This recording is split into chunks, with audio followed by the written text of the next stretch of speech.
Tuhan bersamamu dan bersama rohmu. Inilah Injil Yesus Kristus menurut Markus.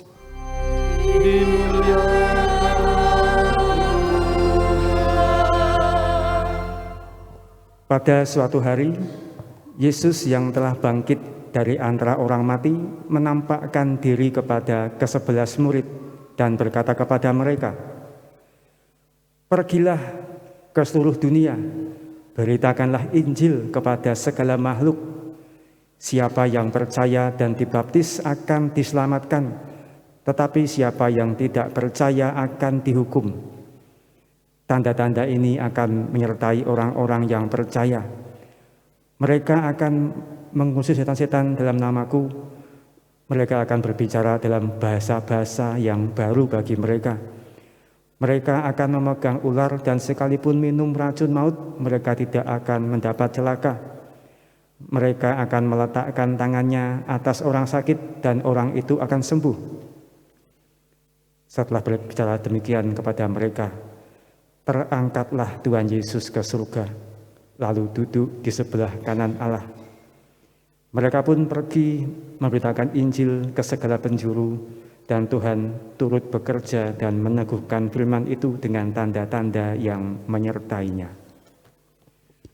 Berbahagialah orang yang mendengarkan sabda Tuhan dan tekun melaksanakannya. Sabdamu adalah jalan, kebenaran dan hidup kami.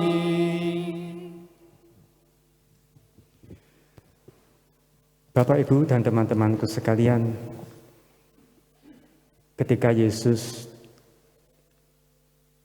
naik ke surga, Dia memberikan suatu perintah perutusan kepada kita. Pergilah ke seluruh dunia, beritakanlah Injil. Artinya kita diperintah Yesus untuk mewartakan iman. Perintah itu tidak hanya diberikan kepada kami, para romo, para biarawan, biarawati, para misionaris, namun semua orang yang dibaptis dalam nama Yesus, semua orang Kristiani, semua orang Katolik itu memiliki tugas perutusan untuk mewartakan iman di tengah kehidupan mereka. Dan saya mengajak kita merenungkan dengan mencontoh apa yang terjadi di hari ini, yang dibuat oleh sahabat-sahabat kita umat Muslim. Mereka telah selesai berpuasa 1 bulan lamanya di bulan Ramadan ini.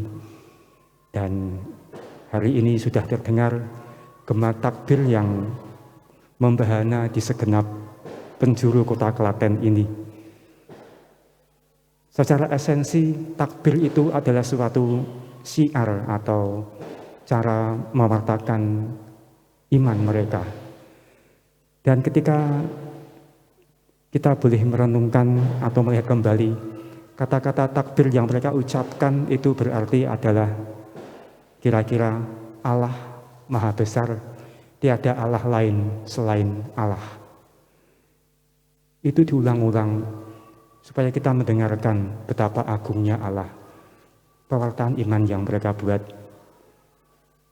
Dan tidak cukup di situ. Sebelumnya mereka pun berpuasa 1 bulan lamanya.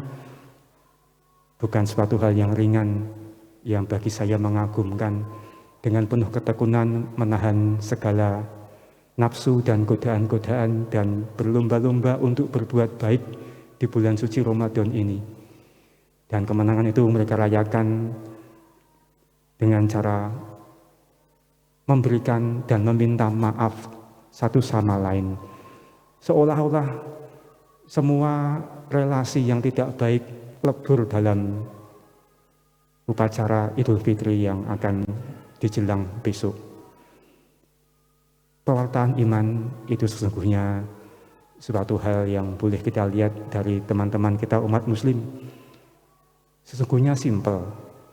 Simpelnya yaitu kita menekuni bagaimana tradisi iman, menghayati apa yang menjadi ajaran-ajaran iman yang boleh kita terapkan di kehidupan kita sehari-hari.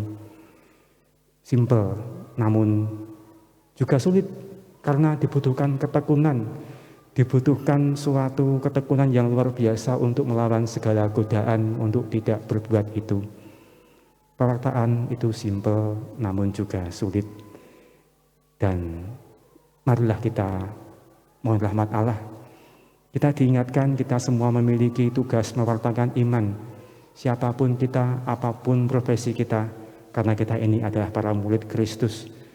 Kita mohon kekuatan Allah supaya kita bertekun dalam penghayatan iman dan segala tingkah laku yang kita buat sepenuh penghayatan iman itulah yang menjadi pewartaan iman kita kepada semua orang yang kita jumpai.